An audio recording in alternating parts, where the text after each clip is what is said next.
Matthieu chapitre 27, verset 45 à 46. Nabo sanité na lebele mno maramba figué, to suka nango na suka, to progresser nan. Alors, qu'est-ce qu'il y a ici dans Matthieu 27, verset 45 à 46? Bah le Bible. De midi jusqu'à 3 heures de l'après-midi, il y a eu des ténèbres sur tout le pays. Vers 3 heures de l'après-midi, Jésus s'écria d'une voix forte, Eli, Eli, lama sabachthani. C'est-à-dire, mon Dieu, pourquoi m'as-tu abandonné? Quelques-uns de ceux qui étaient là, après l'avoir entendu, il appelle Eli. Aussitôt l'un d'eux courut, prendre une éponge qui lui imbiba de vinaigre, il la fixa à un roseau et lui donna à boire. Mais les autres disaient, laisse donc, voyons si Élie viendra les sauver. Donc, on a progressé. Hein? Jésus poussa de nouveau un grand cri et rendit l'esprit.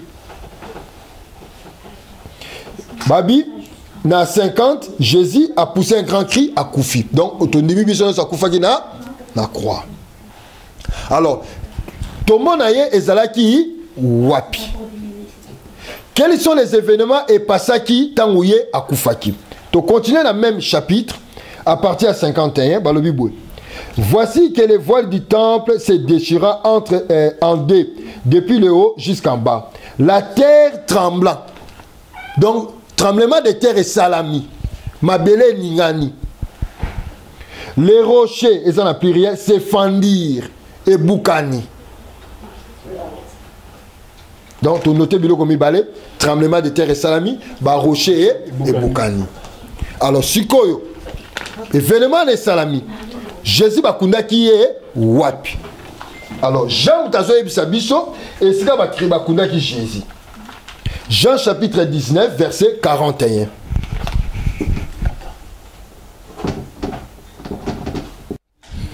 Bandeko balandi nazali kosenga surtout na ba pasteur nyoso oya biso surtout ba oya église de réveil parce que bino ndet boteya ya une grande population ya Congo makambo oyo ezali na ampleur mususu naza kosenga bino bolandango na bokebi pe bo réagir soki bomoni ki ezali bongo alo botika bandimi balanda idéologie oyo ezopesama awa soki ezali bongo te s'il vous plaît bo réagir Nuela Margela motema ya Jerison aza kolanda bino pe Cécile Kanza na salon de best na Saint-Denis aza kolanda na bokebi Papi Kanza yemoko le patron ya de best azolanda na bokebi parce que azali pe mutu moko andimela Fiston Tebula na salon Black Look yepe aza kolanda na bokebi Alberto na noyo na pesi yo mbote mingi na pari ya ndeko na yo Chikeva. Alors tout de suite là tozotika micro na ndeko Chikeva a continuer toujours idéologie na ye a continuer toujours côté ya ninga zote ya po biso ni soba na nzambe tozala na bosolo tozala na bobungi te panza poké. Alors tozotanga Jean chapitre 19 verset 41 potoye ba tombo ya Jésus ezalaki wapi. OK. Balobi bona Jean chapitre 19 verset 41. Babi, or il y avait un jardin à l'endroit où Jésus avait été crucifié. On va permettre à toutes nos questions. Jésus va crucifier qui wapi? Ok. Sur Balobi, il y avait un jardin. Est-ce qu'il va crucifier qui Jésus? Ok. Et dans le jardin, un tombeau neuf où personne encore n'avait été mis. Ces filles-là qui lui déposèrent Jésus parce que c'était la préparation de la Pâque des Juifs et que les tombeaux étaient proches.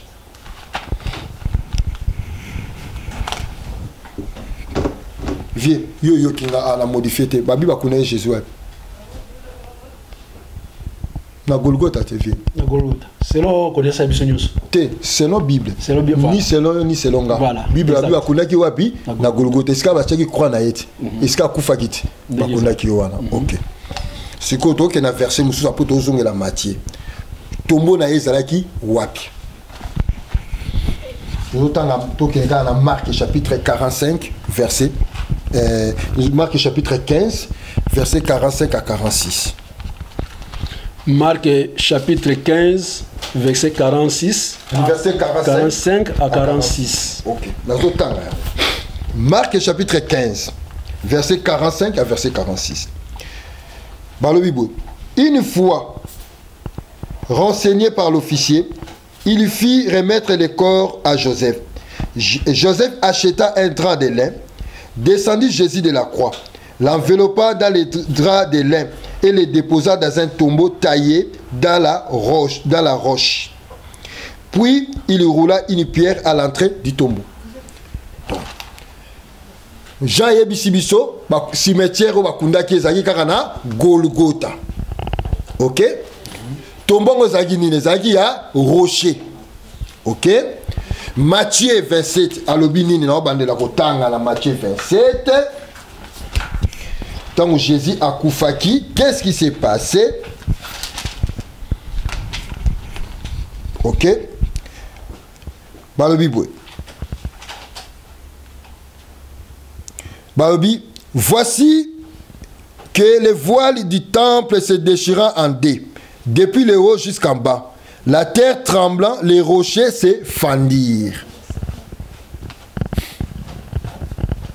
Siko, na croix koufi, tremblement de terre et salinini et salami bande konanga.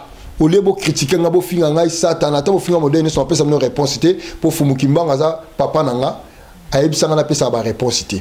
Alors bande konanga, tout ça ça ba mayele na biso. Balobi tremblement de terre et salamaki. Babi bakundaki Jésus na Golgotha. Ba tcheke na libanga moko na rocher ba tobolaki lidusu ba kotie la kati. Azaki buta liboso bakundaki na tombo wana. Boyebisanga. Est-ce que ce tremblement de terre et salami tout le monde a même na ba TV? Est-ce que tombo wana ko na ba condition ya malamu ya koyamba Jésus? Un bouta. Puis ça na réponse. Les rochers se fondirent. Ngolo bani. Panzani. Sugo est-ce que tombo wana ko na ba condition malamu? Un bouta na une question. Loba otala kuna mbuta na une question. Eza yote, eza makambo ba lobi, eza beninga. Wana yo za hotel ya biso la nane yo. Donc tombo ya Jésus ezala raté. Ezala raté historiquement. Ezate. Il y a une contradiction énorme. Il y a ezala raté historiquement, il n'y a pas un tombeau de Jésus historique ezate. Hein? Surtout que même la 54 à la vie du tremblement de terre et de ce qui venait d'arriver. Il y a eu un tremblement de terre. Qui dit un tremblement de terre? Tout le monde a mabélé Fouamaka, ba mort, ba beta lisolo ba mort te bato ba kufa mukolo wana. Comment officier wana a télémaki? Bota sous le kuta hein. Babi à la vie du tremblement de terre, ce qui venait d'arriver, l'officier romain et ceux qui étaient avec lui pour garder Jésus fut saisi d'une grande frayeur. Ah vieux. Bon on va faire un Golgotha tremblement de terre au kimate. Vieux tremblement de terre et c'est la méthode au kimate. Tremblement de terre ou bien le banamo le mususu. Tremblement de terre neto yebi fongola ba mabele ba to ba kufaka, ba tanga ba morté. Et ça va récit historique au grand achité. Donc, tombeau Jésus, ça nous pose problème. N'est pas naissance, n'est opposé, sur un problème. N'est pas cause sur la Jonas, à ce tombeau opposé, pas problème. C'est grave, c'est grave, c'est grave. Franchement, en tout cas, nous avons dit que on a boit que là où pasteur. Nous avons dit réaction à bien. Oui, Gilène Outawaku, Watulunda, mère double na Zurich, ma petite sœur propre.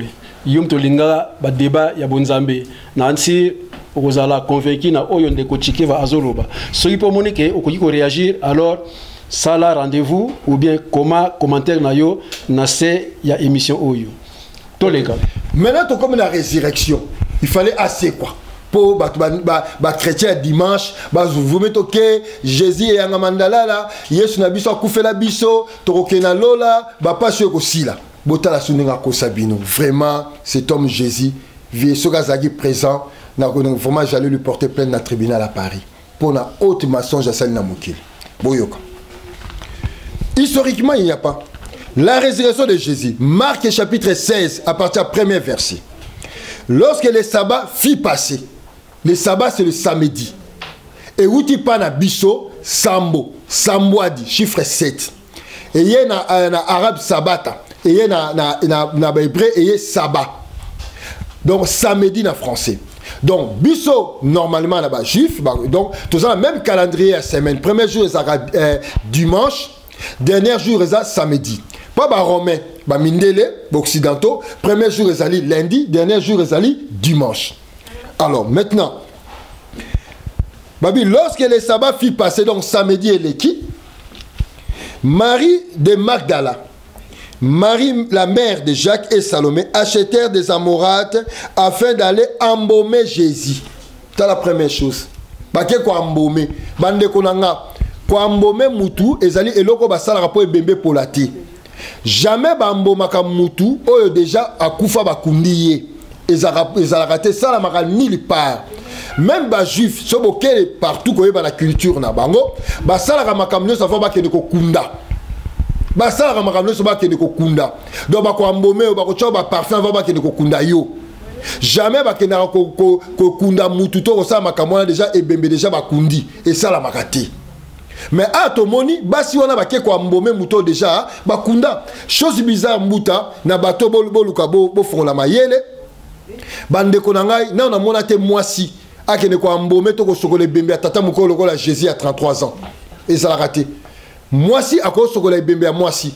Mais ba maman mikolo na ba kene ko longola mutu lokola Jésus 33 ans bilamba ba tike ni ba ndi ko sokole pe ba mbome et ça la maka ni na ba noir ni na ba juif et loko ane ça la makati.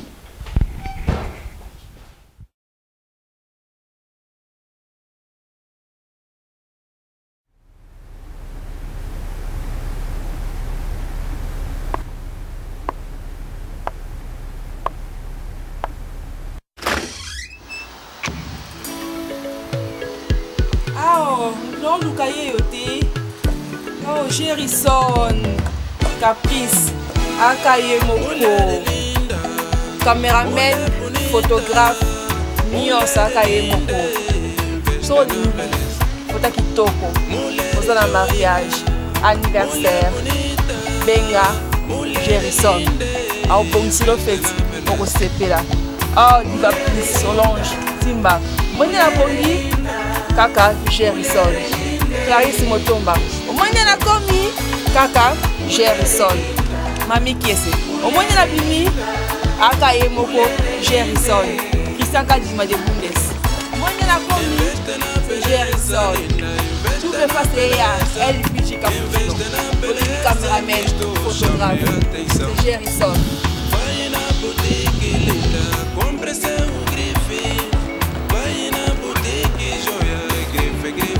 Caprice de Jerison. Caprice de Jerison. Donc, ça dit caprice de Jerison. Ah, capricieux.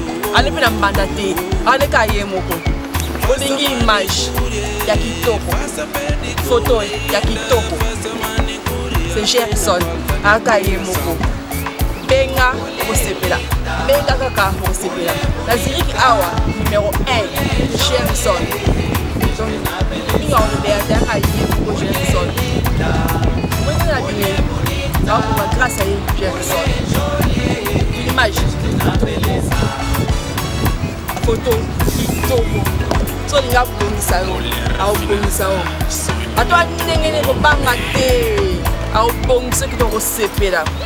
Caprice de Jerison. Banda ataka le sel unique. La carte à Switzerland. La Zurich.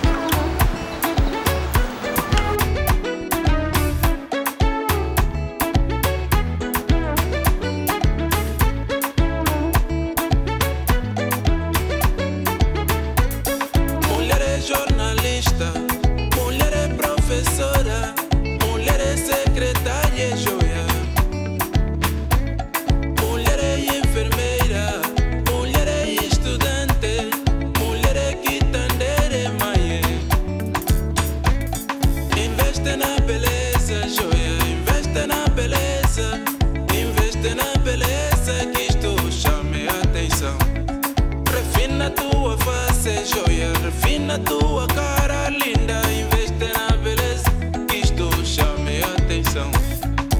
Vai na boutique linda, compre seu grife. Vai na boutique joia, grife, grife mais. Vai no salão linda, lisa teu cabelo. Faça manicure, faça pedicure. Manicure,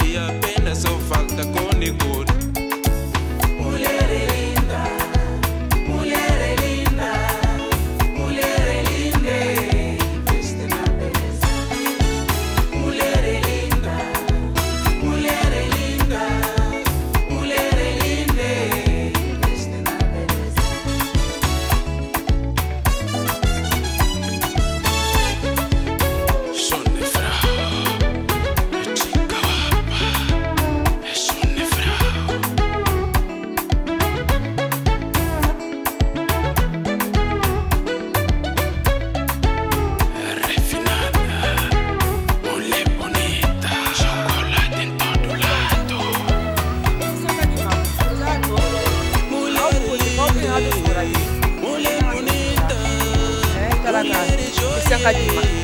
Ya Bunes. Christian Kadima, não pinga, Zana. Não pinga, oh. Não sei o que é eu, ti. Oh. Chega só com tu, eu. E não o que é isso?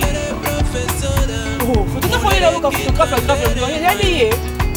Meu telefone aí é 056 354 58 47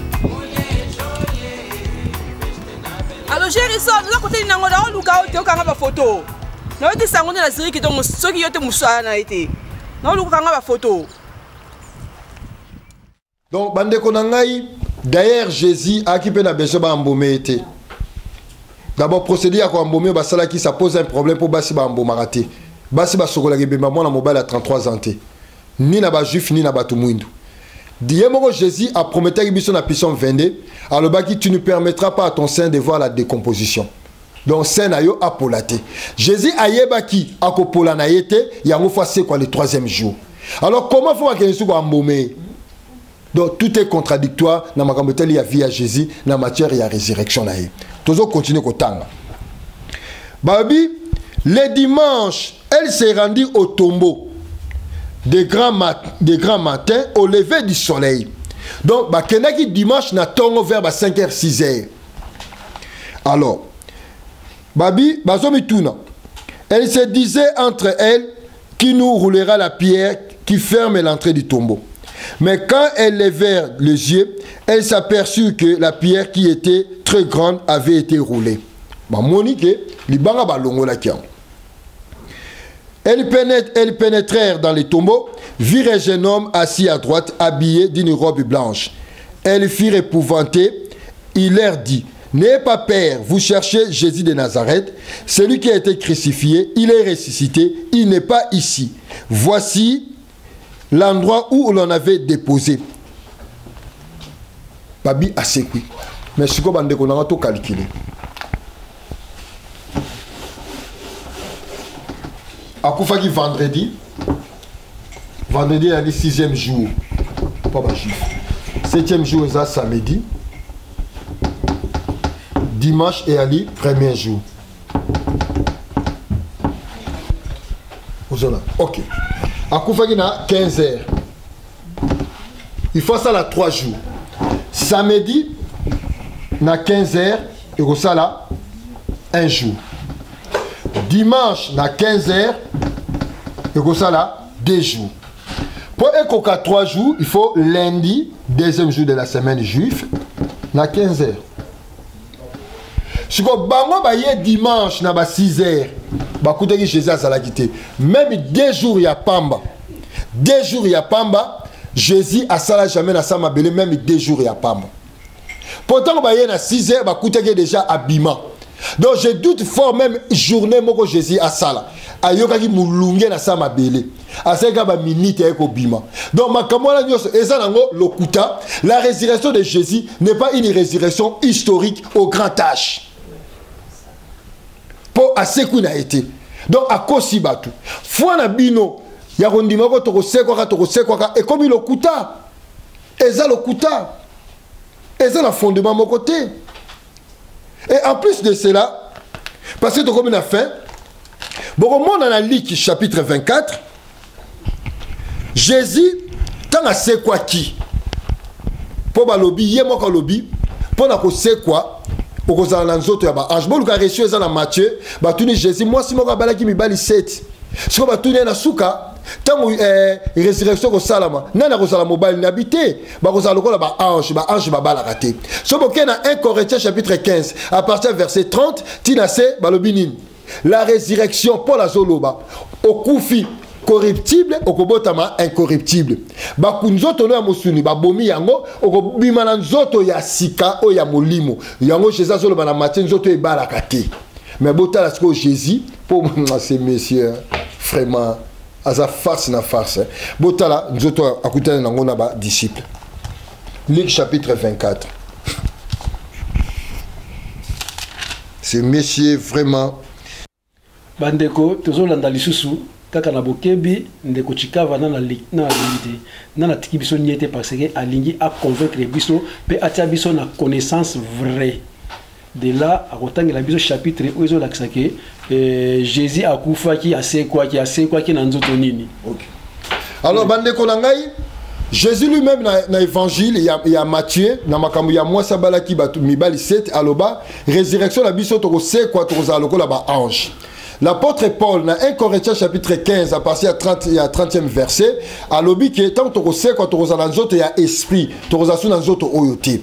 Bon, moi on même ce que na Thessaloniciens ba lobby au son du 7e ange, les morts en Christ ressusciteront dans ba corps mususu ya sika. Bon que nous kuta na ange wana ba matikuna likolo ba kei. Donc la résurrection est dans autres oyoté. Donc autres oyo kufi obima dans autres mususu. Ce que bota la Jésus encore le kuta vraiment donc à cela l'issou faut 5000 vo balobana ki Congo. Luc chapitre 24 à partir à verset 36 à 43 boyoka balobi. Il lui parlait encore quand Jésus lui-même se présenta au milieu d'eux et il leur dit que la paix soit avec vous. Saisi de frayeur et d'épouvante, il croyait voir un esprit. Mais il leur dit, pourquoi êtes-vous troublés et pourquoi de pareilles pensées surgissent-elles dans votre cœur? Voilà, il y a tous les disciples. Regardez mes mains et mes pieds. C'est bien moi, Jésus Nabino. Touchez-moi et regardez. Un esprit n'a ni chair ni os. Comme vous le voyez bien, j'en ai nazana mikuwa nanzoto. Donc pas un esprit. Pas un esprit. Parce que ce que c'est quoi qui est un esprit, ben y a pas l'ongolé libangate. Anga ko dousola, pas esprit dousola ka. Ben y a pas l'ongolé bilamba o batuma mona ki kunate na libulu na ye. Po yem esprit ko za na bezo ko tu e bilba l'ongolé bilamba te. A dousola kana ye, esprit tambola kana vitesse à penser, aza mutu ko kanga yete, a ko dousola nenga lingi. Mais là Jésus alobi, ezanga Jésus boye baki. Botala maboko nanga bo simbanga, nazana mikuwa.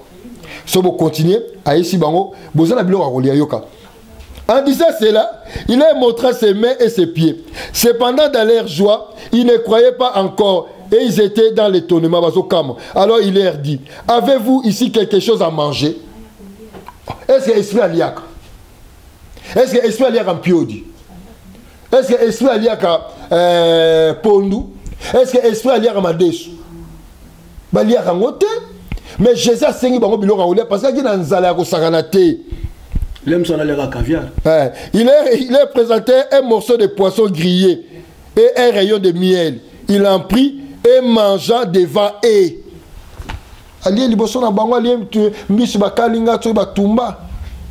Donc, si un noir continue à croire dans le bobar, dans le bobar et zangatina, à comprendre à non aliénation. Avec tous ces versets autopé sinabino, tranquillement, Jésus a séquaté historiquement au sens il y a grand tâche. Jésus a existé d'une manière imaginaire. Jésus n'a pas existé historiquement. Jésus a zalagate atigala kozalati. Jésus c'est un Dieu soleil. Oyo ba péché forme moko anthropomorphisme. Yango monaka elongine zalagate. C'est l'elonga Jésus bozaka nango ya PD o ya Borja. Moi na ya pape Alexandre. Et le monsieur à Jésus bozaka nango ya terre à cinéma ya Hollywood. Yango bomonaka, so bomoni vision Jésus bomona na mona mutu bongo lumière. Ezo beta ngai. Pourquoi lumière bongo? Hein? Faut mukimba on soit abimé bato na lumière te. Faut mona bien. Abimé la bato na Corée ba mona bien. Pourquoi Jésus même la lumière boka mis sous passe? Jésus n'a jamais existé. Jésus est affable.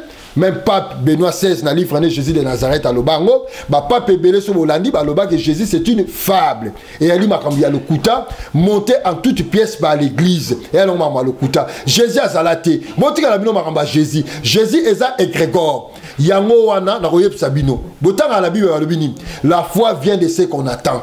Ce qu'on attend vient de la parole de Dieu. Dieu est un modèle. Dieu a zalaraté. Dieu a zalaraté. Boluke longinaye.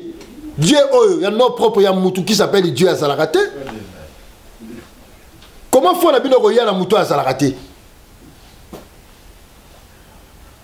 Donc pour moi que faut la bino bâti na Jésus ça faut mon nul et vain. Et ya ngoma kambo ya lokuta Jésus n'a jamais ressuscité. Ya ngoma na même na Marc akei a maudit figue à batu yenzambe ayebaki te que figue wana et bota kambo matin la période wana akei ko maudit figue à batu. Na figue na Jésus na kina tort.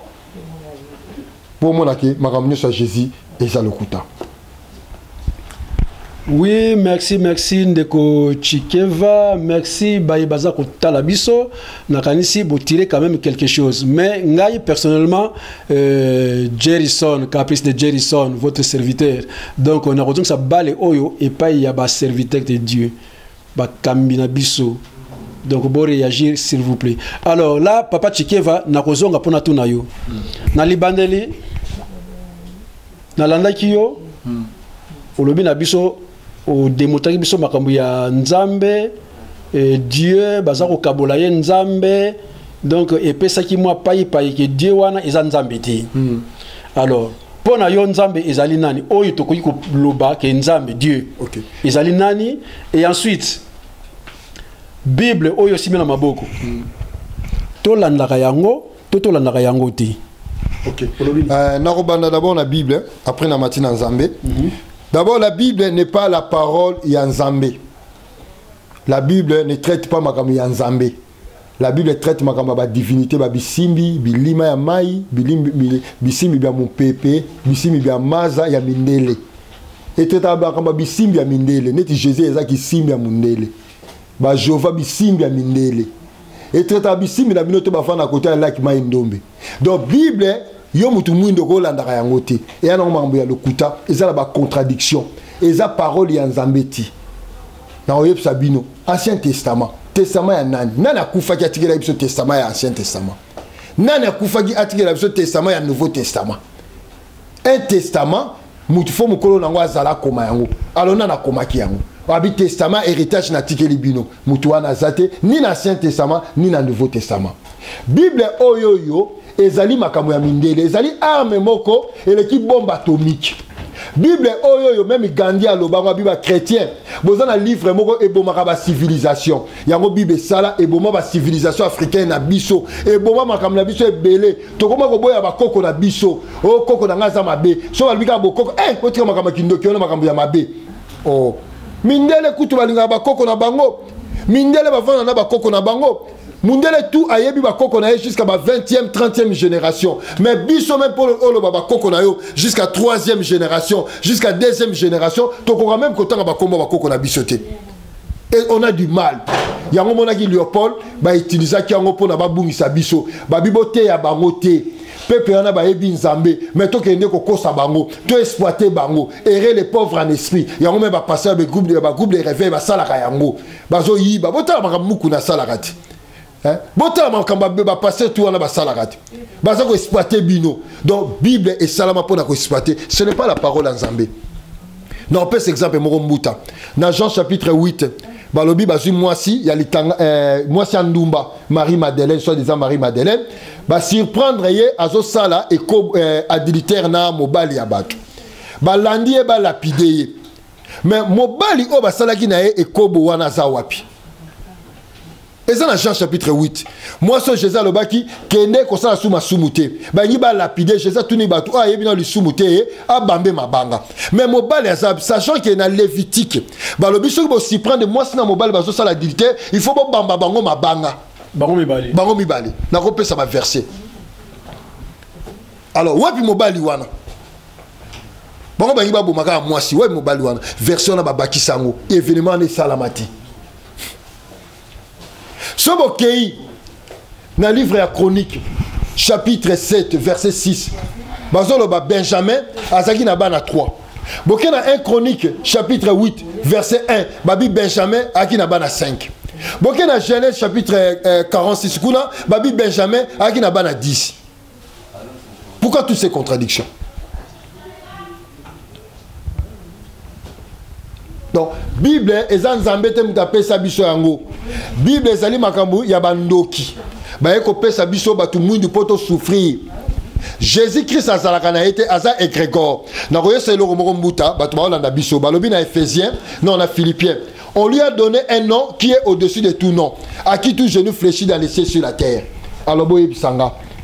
Ba biso kotangi kombo ya Jésus, mabolongo de ces otosa. Membuta. Comment dans Acte chapitre 19 verset 14 bana seva ba ke obenga na démon. Démon bina yebi Jésus na yebi Paul bino na yebi binote, démon na beta bango. Na combat Jésus. C'est un problème hein. Comment ba disciple bango moko na lik. Jésus a tindé ba autant ba zongi ba bi maître. To bengani ba démon na kombo na yo. Mais to bundani ko biksa muto malade ndeke. Jésus a bi démon wana et bigara la jeûne et prière. Même la combat Jésus démon et bimaraté. Et bimara la jeûne et prière. Pour moi, la Jésus est comme égrégore. Égrégore, c'est une entité. Oh, à ça, la vie par rapport à l'énergie.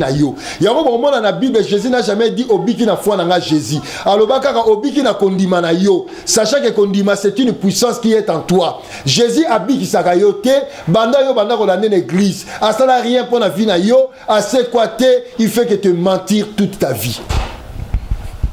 Alors, maintenant pour l'Nzambé, nous allons expliquer yango.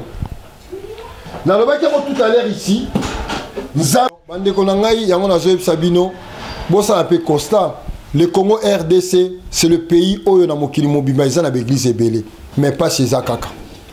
Ba passer nyo sur l'église boza na bango na Congo, bango ka ba na mbongo bino bandimi boaka na pasi. Eza lokola na vie na ngamo Pierre Alobaka. Là où les pauvres se réunissent, bah cotisera pour former riche moko. Bozo cotiser, bozo salelande, bah passer on a beaucoup comme ça bah on va riche. Bah on va na belle voiture, bah na condition à bien. Après bazo ko sabino babi yo vino ozaka na lola. Non, le paradis est en rappel à CA. Paradis est en vie à malam. Comment bino bozo semble pas bah passer on a ba vie à passi. Bolé la rabagel chaque jour. Boya à l'église pour le même problème et si la raté ceux qui les ça qui gêne pour la libala le bon ça gêne pour la libala il y a pas de changement aux aura musalate pauvreté na pauvreté passer nazo bonga yo zara toujours na passe donc bande konangai bo yango na Sabino Jésus a ko sala jamais et le comme malamu pour na ba vie na bino Jésus est venu na ba vie na bino ba tout monde pour na détruire bino Jésus Yewana Lucifer, étoile brillante du matin, surnommé Lucifer. Yewana pe balobine Esaïe, astre brillant, fils de l'aurore. Botikaye, pour Jésus aya uniquement pour à détruire. Banda ba kolo ya ba Léopold II, azoko continuer toujours na makambo tali ya ba pasteur na ba Congo, pa bato bazo kufa na Congo, na regeta ikutu. Bato basali marche mukolo na photo ya Jésus à Borja, ne longa Maria. Mais bande konangai. Ah. Il faut que bato ndenge bakufi mais bato kuti bakendaki cimetière ya Kimbanseke bakenda obenga bakoko na bango mutu akufa te na marche mutu azoka te mutu bakanga ye te mais bato ya église bato nyonso bapasteur église bango wana nyonso bato tu bozolanda lokuta na lokuta même église catholique ateka bapasteur ba vie na bango echangeaka bapasteur ba vie na bango ezali bien mais bino bandimi ba vie na bino toujours eza na bapasi. Ba problème boya dans l'église et aura solution té. Ba problème baksamaka. Mais quel est cet aveuglement? Pourquoi yo mutu mwindo lingo fonga maté? Ba ko l'acception makama nzambe té, mindele ba ki opesa so makama nzambe té. Soki makama Jésus zaki bien, mindele ba ko laksara bisoté. D'ailleurs, soki exemple fumu Kimbangu abotamaki na France, mindele ba ko laksa biso yété. Avec tout ce que Kimbangu a sala, ba miracle ya sala, mindele ba ko laksa bisoté. Mindele ba yela biso Jésus pour ça maramba lokuta ba yela biso Jéhovah pour ça maramba ya lokuta eza ya bisoté totika to sambela ne ba koko na soma ndo sambela. Alors en conclusion o ya biso ezali mfumu Kimbangu, n'est-ce pas vrai? En conclusion o ya biso eza mfumu Kimbangu, eza mfumu Kimbangu. Bien que aujourd'hui nous les noirs nous avons aussi créé ba mensonge tout autour ya makambo ya mfumu Kimbangu. Il y a trop de l'hypocrisie.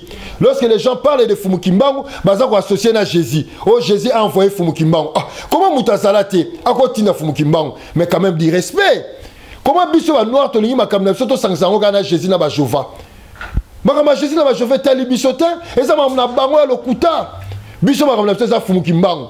Alors, toi, tu as Molamuki, oh Fumu Kimbangu, Moli Momo Centre. Mais il faut quand même comprendre la sémantique à Moli Momo Centre, Esprit Saint. Esprit, c'est qui? Esprit ezali non commun, il y a ma créature nyonso. Un esprit a été créé. Le saint signifie celui qui est consacré. Consacré, c'est ça le mot. Consacré pour un service. Alors l'Esprit Saint, tata, moana, molimo mo centre. C'est une façon de codifier. Makamu yades isis nakati. Alors Fumukimba boko benge molimo mo centre te, il faut arrêter. Bolu toujours pour besoin gloire nabino, to keka pa mundele, bozu makama mundele bo sangisi, il faut botika. Nous devons être nous-mêmes. Na modèle à ressemble bisomoko, na modèle à repenser bisomoko, nous devons être nous-mêmes. Nous avons pas besoin y a ba mission, y a ba christianisme wana, oh y a pas na biso ebo mabakam na biso. Ba pasteur na bango, ba Billy Graham, ba tribu Joshua, ba Benny Hill. Bango sont aventuriers, satanistes. Pourquoi? Hein? Pourquoi vous l'avez bango? Mangama lokuta na lokuta. Tous les gens même na YouTube. Au moins la passer à zoler ça va tout. Matiti. Batina nga photo moko na Ghana. Passer à zoler la maman mukolo après l'église Caleçon. Na miso abatu. Hein? Bon on a méfait groupe de réveil et ça na ba vie na bino. Hein? Bon on a passé comment on a dans les vidéos les dingwe. Alors bête va tout dans les vidéos na maman mobima soka bukani. Hein? Ce moment mobima bukani. Pourquoi des choses comme ça? Oh passer à l'onction, à l'angouya makat. Bon on bino bangouya ka dans les vidéos ka ba kache. Tous les gens font faire dingwe ko beta pa na bino. Vraiment. Pour ma comment ceci là. Attaque tu y sont existants. Est-ce que aller ça automatique après ça tu vas double patte dans le vide. Point d'interrogation. Point d'interrogation. Pour moi la makamo eza lokuta. Bazara na bango le côté. Ba passer un groupe de prière et loko bazana ngo kaka ba dans le vide et dingwe. Ba ke na rosongo pas vie na biso dingwe pa banganga na bango muso et loko bazara na ngo ka former na bango yango wana onction na bango kaka double ya edingwe ba double ba coup de tête au koi kao ba na bango le côté. Donc bande ko na ngai et loko na ngai na sabino yango wana na sukisi wana na koma Fumukimbangu apambola bimi. Ok, merci mingi nakanisi Bolandi Free TV Caprice kaka ningi na lobaki bo réagir na se ou bien bo benga numéro ya téléphone ko s'afficher wana nazo zela ba réaction na bino pour na prochain débat s'il le faut. Oya lingi ko sala débat à contredire makambo oyo ndeko Chikeva alobi donc numéro ezali wana donc ya koloba mingi ezali te. Pour na poko lelo na tiki bino nazo zonga kalate na mboka Zurich. Ciao ciao.